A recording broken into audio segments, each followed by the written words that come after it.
Welcome back to Geek Channel 8. This is Eric. This is Rosie. And this week we are doing a film from 1994, Hong Kong, Hail the Judge.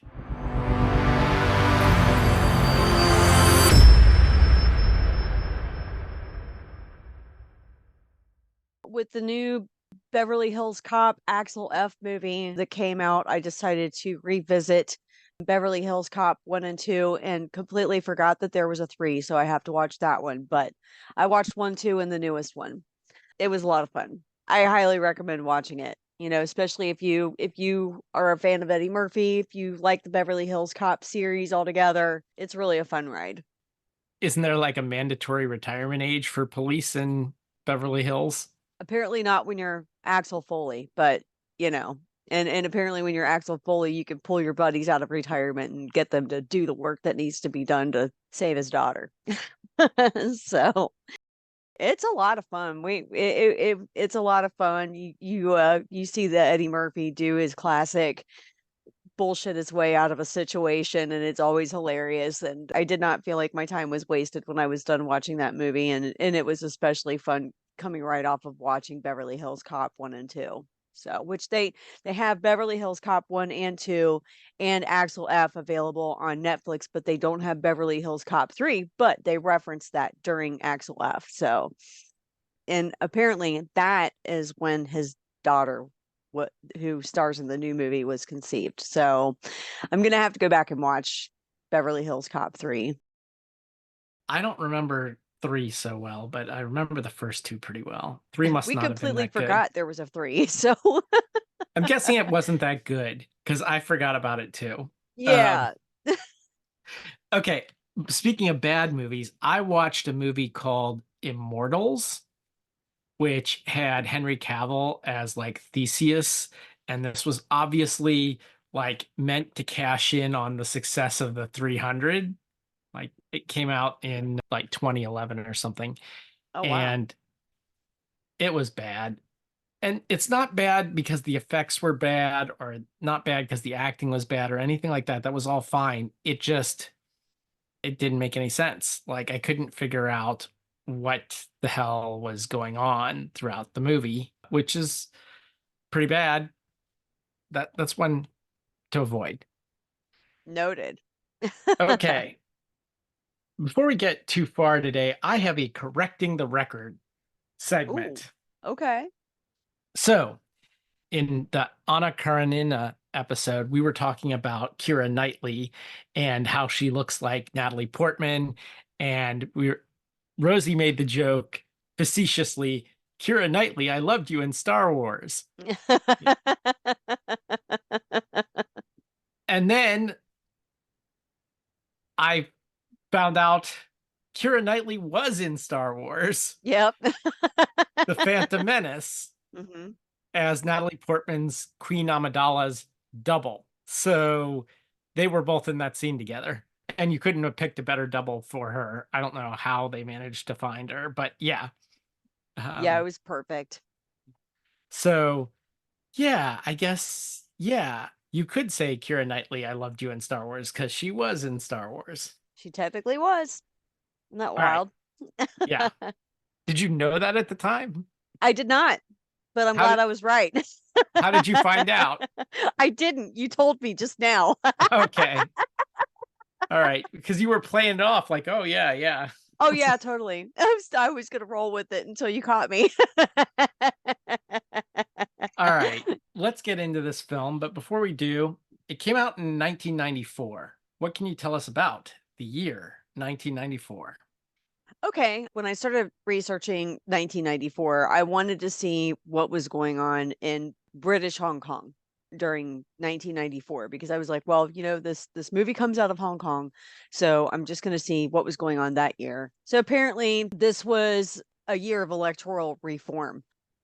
It was carried out by the last governor of Hong Kong, Chris Patton, to broaden the electorate base of the territory. So I thought that was interesting. But also, this was, worldwide news. This was also the year Nancy Kerrigan was attacked.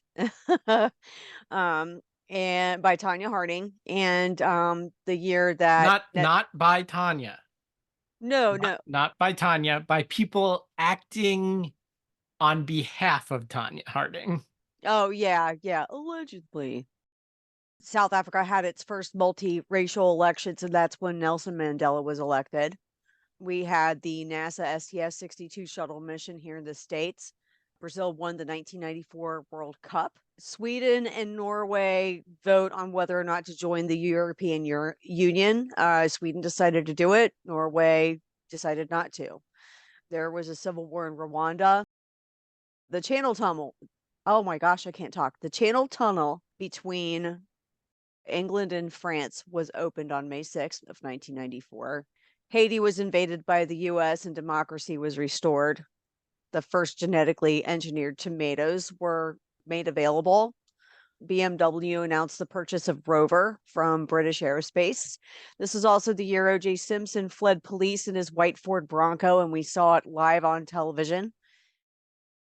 There was a huge tornado outbreak that occurred in the southeastern United States. The NAFTA agreement between the United States, Canada, and Mexico was established, and the Ebola virus outbreak happened that year. Good times. And that was also the year of the Winter Olympic Games in Lillehammer, Norway.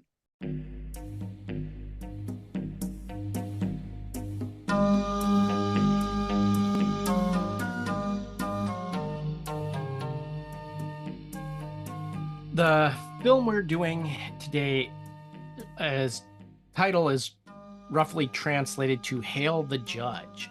So I thought it'd be worth talking about what exactly is a judge in China in 1874, which is when this movie takes place as part of our series on movies set in 1874.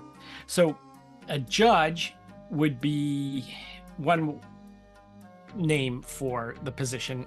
It's sometimes referred to as the county magistrate, which was actually a lot like the mayor.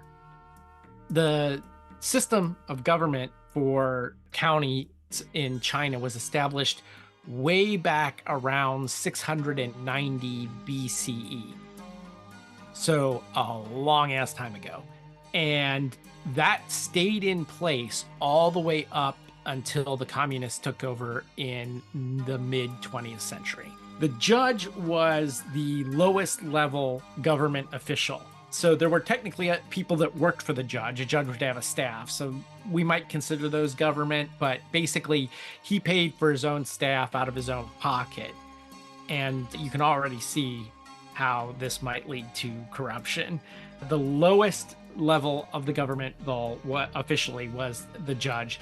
And they were appointed from a pool of people who had passed imperial examinations, which included, like, knowledge of the Confucian doctrines and stuff like that. And that's all the real skills they had. And then they were basically sent off to some county, which is below a province, and they would basically, it would be like, keep the peace there. So their job was to basically keep the peace. Collect taxes was a huge thing, which was paid for in silver.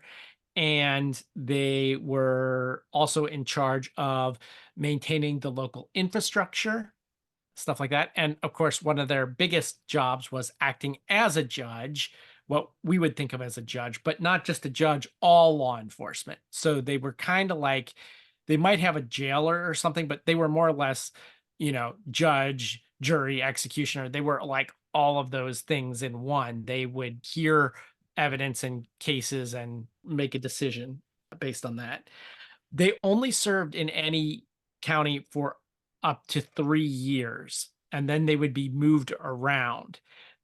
It did probably serve to limit corruption to some degree, but it also hurt a little bit because they were kind of thrown into a place where they didn't know the local politics and what was going on there, right? Mm-hmm. So a lot of times they would use bureaucratic tactics to like delay until they got, if they could push a trial off for 3 years, then they didn't have to like deal with it anymore. So kind of like today. Yeah, I was gonna say it sounds really familiar. Really familiar. Like, okay, there's an important election coming up. Someone is like charged with something. Let's just push that off until after the election, Better that yet, kind of thing. let's just give them immunity for the time that they were in office before. Let's just do that. So they can just do whatever the hell they want when they're in office, and then when they're out, they can't go to prison. Let's just do that. I'm just saying things haven't really changed a whole lot in many centuries here. It just goes to show you across the line, if you put rich and powerful people in place, they will skew the government to the way that they want. Yeah.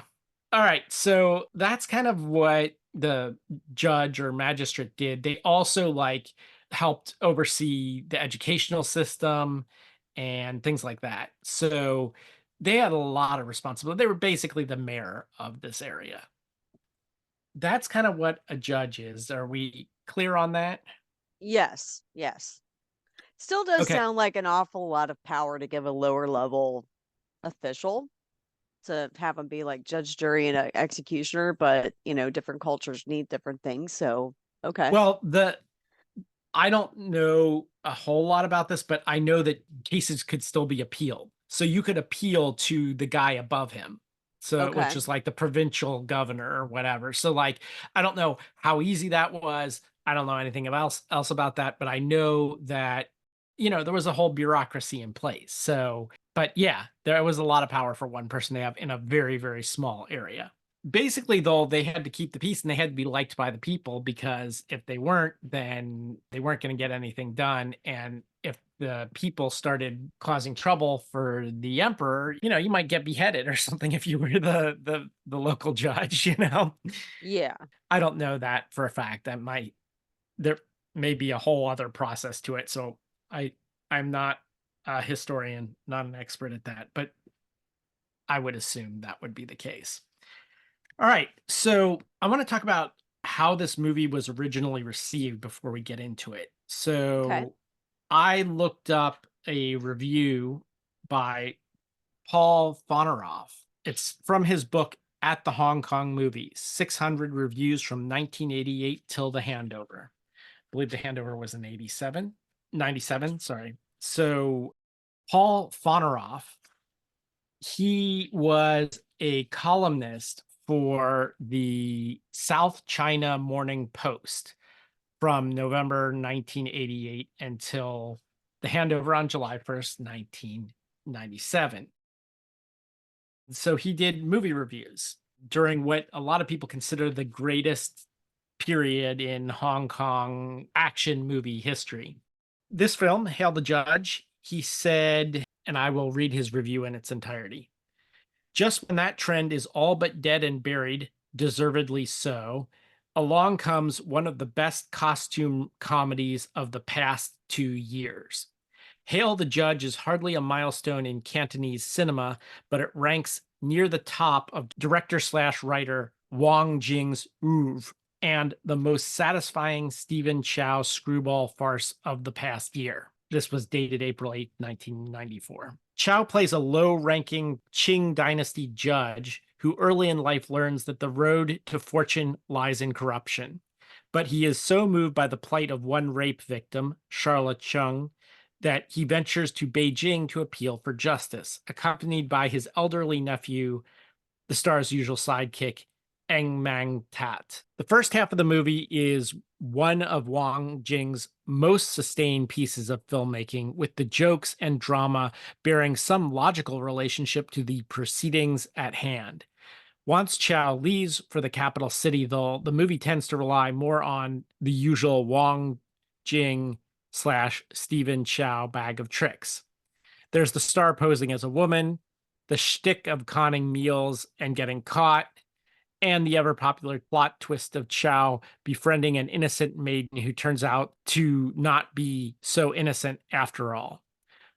The role has been played in numerous Wong Chow films by Ching Mi Yao, but is here essayed by newcomer Ada Choi, who bears a striking resemblance to Ching Mi. Much of the latter part of the movie takes place in a brothel managed by Kingdom Yuan, another fixture in movies of this sort. In Hail the Judge, she plays her usual shrewish character and does it so well that she more than holds her own opposite Chow. The verbal catfight between her and a rival madam is among the film's highlights. Chow manages to better this in the final courtroom scene, literally a verbal wrestling match in which he matches wits with a corrupt, fast talking lawyer, Lawrence Ang. Unlike most of the recent Chow comedies, Hail the Judge is relatively clean, in quotes, as far as the language is concerned. The comedy will offend nobody, but it is still a far cry from the heights Chow reached in the early 90s with Fight Back to School and All for the Winner, unquote. So that was the review by Paul Poneroff in the South China Morning Post on April 8th, 1994, about this film. That said, let's get into talking about this film. So it opens in 1874, and well, actually, it opens prior to this with him as a child wishing upon the moon to become a judge. And then in 1874, he is the judge in this small county, and he immediately takes a bribe. And we see that this is pretty much considered normal. The people pretty much hate him and his assistant, and they throw vegetables at him and spit on him and all kinds of stuff. So while they are dealing with this, a kung fu master comes in known as Leopard, and he basically causes all kinds of problems. And they eventually manage to defeat him and throw him in jail, Pow and his assistant. And so then the people love them. But then this murder happens. It turns out that probably the husband has killed his entire extended family except for his wife and raped her and all of this. But then at the trial, the guy he took a bribe from ends up being the lawyer representing the defendant. And the defendant is well connected because his father is a high ranking person in the Navy. And so they cook up this scheme to actually blame the wife. They frame her for it and said that she's basically a loose woman and all these other things, and that she poisoned them all. In the process of all this, they also implicate the judge himself for corruption because the guy who bribed him turns around on him and reveals to everyone that he was in fact bribed by telling him, you can find all this silver in his place, which is true because he's the one that bribed him. Man, that Then scene where they punished her, how they did that, like how they restrained her with go ahead with the and sticks or whatever. explain it because people So can't see this. the best way I can describe it is, they take this poor woman into custody. They restrain her and proceed to beat the crap out of her, but they're mainly spanking her. They're spanking her Yeah. bloody. They're spanking her bloody. But the way that it was shot was so cartoony, it's not gory. I mean, it literally looks like they painted red paint on the sticks and like hit her butt with it. So, it's not so graphic, but you get the gist of what's going on. And as a woman, I, of course, felt sorry for her because I'm like, here she is amongst all these men. They found a way to blame this whole situation on her. and, and here we are. So this right here is like sets the pace for the film and is like the whole reason for the film is, they're out to, find to maintain her innocence in this situation because she ends up I didn't think she was going to survive that, but she ended up in prison and so did everybody else. I want to say that yes, I think it actually was gory, especially like her mouth like was Yeah. bloody and her face was messed up. I think that Rosie soft pedaled it a little bit, but yeah, Yeah. it is Little. kind of there is a cartooniness to it that makes it Hmm. not seem that real. It's Anyway, like real-time anime to me, the way it was shot. yes, yes. A new magistrate is appointed and he's thrown in jail. And there he's in the cell next to her. And well, he more or less is in love with her. And she was mad at him because she thought that he had helped frame her. In jail, he explains that, oh, no, that's not the case. I tried to prove you were innocent and I will get you exonerated. They sneak his buddy in to see him and they manage to break out and escape. Yeah, That's because his kind buddy suddenly had the power to break through a brick wall, so they escaped. Yeah, the movie has a lot of that in it where it's like uh, they just get random superpowers at times for no known reason. Anyway, he's able Yeah. to break through a brick wall and they escape.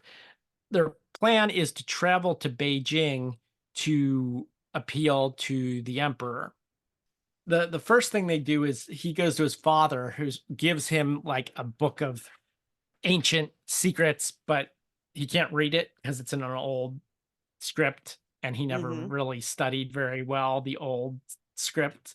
And so he takes that It with him. was written in cursive, so he couldn't read it.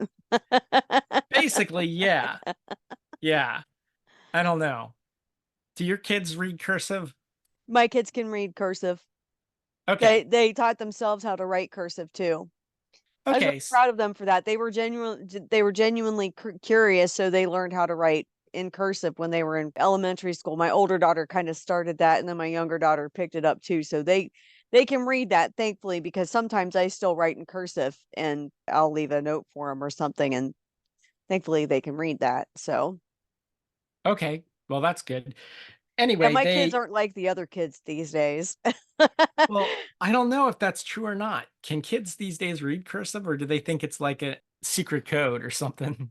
Well, it's not so much that kids can't read cursive because they don't want to. It's because it's not really being taught in schools like it used to be. And so How do they because of sign their that, name? well, exactly. They just, they just write it in print, I guess. I guess that counts too, but it's weird. Like I don't think either one of my girls learned how to write cursive in school. I'm not sure about Rob's kids, but they went to a different school than my kids did. Right. Okay. Well, back Yeah. to this. The other thing that his father gives him is half of a pancake or something that like I've had it dates. since I was a child. Yes. Yeah. That whole thing. And apparently he has a one friend in Beijing and he's like, oh, look for this guy who gave me this pancake a long time ago because I shared my bread with him. They hook up with a troupe of traveling acrobats and circus performers who are going to Beijing, to perform. And in order to like stay with them, he has to learn how to do tricks like a bed and nails and sword swallowing and knife throwing and all of that jazz. Yeah, and this And really ushered in all of like the zany comedy of the film. There was a lot of slapstick scenes in in it this in this part of the movie. it gets very slapstick here. And they eventually part ways with them to get into Beijing. And in Beijing, they look up his father's friend, who's actually a friend with the naval commander guy, who is the father of the guy who actually committed the crime. And so that is a dead end. Then he ends up in a brothel where first they try to rob him and then he ends up having to be their servant, and there's a lot of antics that go on in the brothel, including, like was mentioned in the review, the rival madam and her girls come and they have a, what do you want to call it, like a They have a uh, verbal they showdown. yeah, they have a diss off, you Yeah. know. And then that was interesting, but I'm not entirely sure how that exactly came about. wasn't that show that Nick Cannon hosted where people like rapped and dissed each other? Wasn't that called like Wild and Out? I don't remember, but I it was something like that. Anyway, Yeah, yeah, it was um, basically like the 1874 Hong Kong version of Wild and Out was going on here in the brothel. They were yeah, dissing each other, and it was, yeah, it got pretty fierce. So, eventually, well, actually, the emperor comes to them. What happens is they're in the brothel, and he's with Yu Yin, who's like this prostitute that is like got a heart of gold type, I guess, even though she's officially like a thief and stuff. But he's with her when Leopard, who's now out of jail, shows up. So he has to hide under the bed.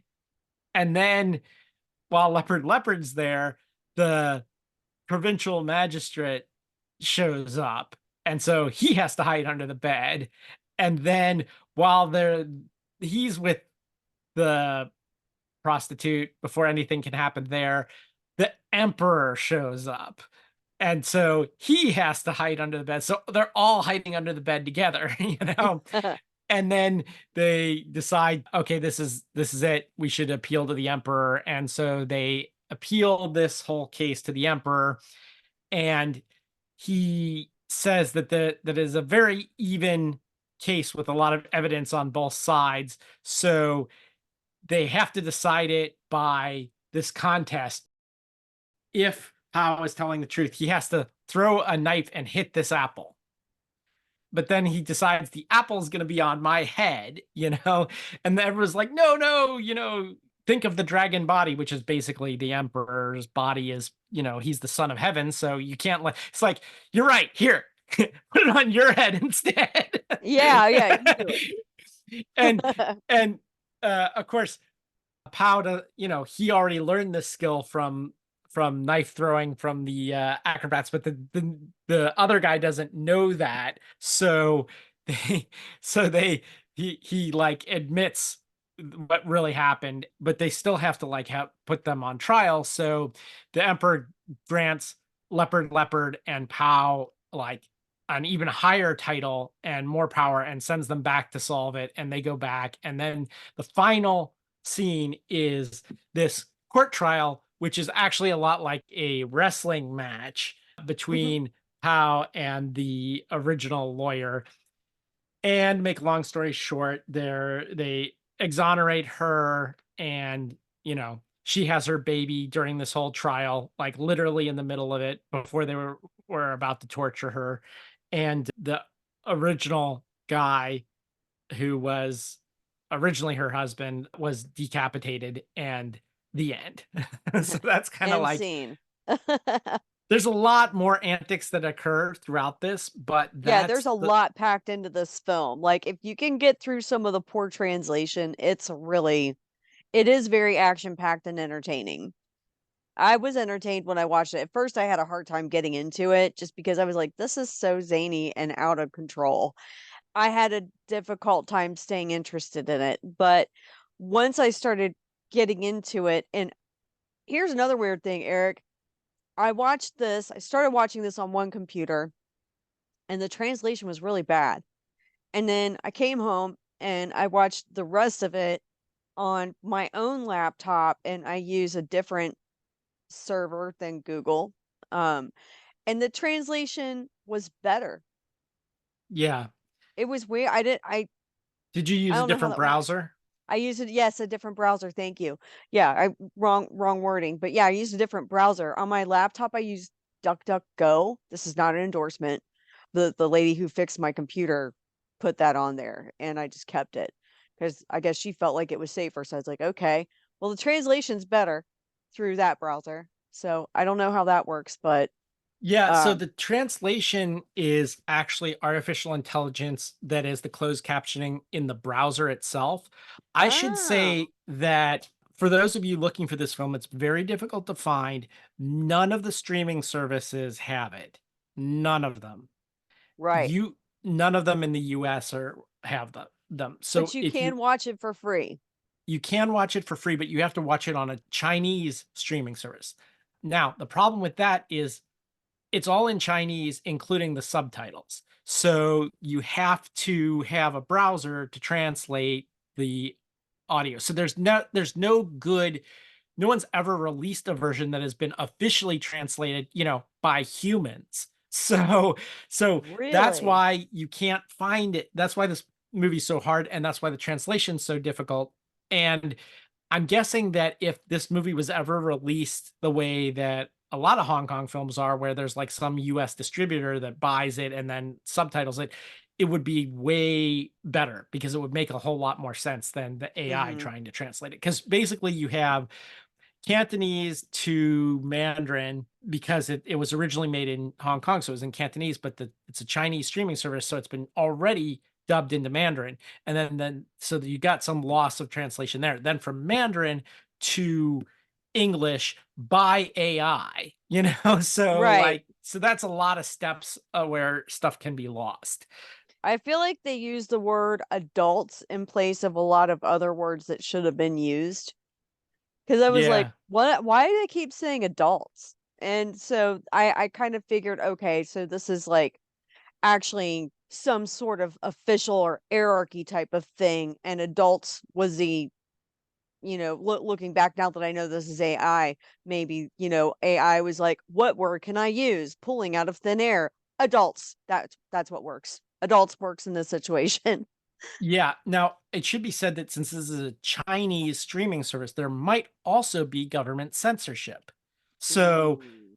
so now you have Cantonese to Mandarin, Mandarin to Chinese censors to AI to English, Mhm. So it could be, I don't know for sure, but it could be, So, especially because it's a historical comedy that takes place prior to communism. They might be a lot of things they wanted censored. I'm not sure. I think my favorite part was when he met the acrobat troupe and the lady that he befriended there and kind of fell for.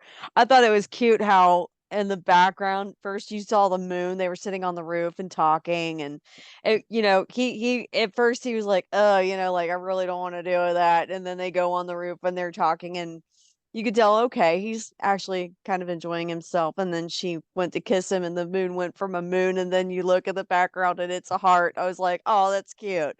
I like how they did that.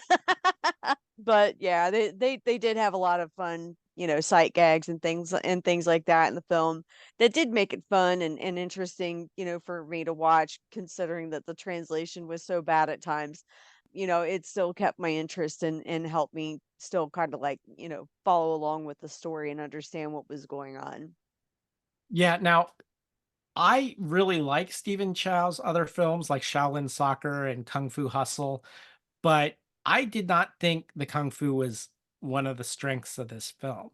For Mhm. one thing, he's never officially trained in Kung Fu at all, although he learned some acrobatic stuff from the circus people. But other than that, so it didn't make a whole lot of sense, although except for the fact that, you know, everybody practiced kung fu in like ancient China, rural China. But anyway, Right. um, I think the that kinda added to the humor of it because, okay, he wasn't officially trained, so that makes it funnier. He's, like, doing all of this kung fu. yeah, but for me, the scene that I liked best was totally uh modern. Like they would have never done this, as far as I know, in like 19th century China, rural China, which is they actually did a crime scene investigation and they did an autopsy, which I don't think was even a thing. Like any sort of contact with the dead, uh, you know, the bodies of the dead is like that's very, very much a taboo. And I think that they do say that in this. Like he's like, accused of tampering with the dead and things like that. And he's like, I only did it to establish the cause of death and stuff like that. And the way they do that is they use acupuncture needles, which is totally period appropriate though. And they like use it and they stick it in the body and they find where the poison was and where the poison wasn't. And it turns out the poison was only in the neck, so it had not traveled to the stomach. It was only in the mouth and neck, which means that they were poisoned after they were killed, like because it never was actually swallowed into the stomach. I thought that was really clever because it actually works scientifically and Right. is period appropriate with needles. That would be something they conceivably could tell, Right. by sticking a needle in and pulling it out and seeing what residue was on it. Anyway, I thought that was cool. It injected a little bit of realism into something that was way too often out there, Yeah, it was very outlandish. pretty much all I've got to say about this. I wanted to cover something from, you know, to move us, south. We have already done Britain in 1874. We did two Russia in 1874. Now we did China in 1874. So I think that sort of wraps up our exploration of 1874 on film, There you a go. 150 years before Rosie's birthday. That's right. And Okay. scene. I want to remind you to let two people know about the show. It is that summer traveling season. And if you're planning a road trip or your family or anyone you know is hitting the road, just download a bunch of Geek Channel 8 podcasts and enjoy our take on movies, oftentimes long forgotten, sometimes very much loved. And thanks for joining us on this journey. You can always email us if you want to tell us something or suggest something to us. It's GC8 podcast, letter G, letter C, number 8 podcast, all one word at gmail.com. Until next time, this is Eric And this is Rosie. signing off.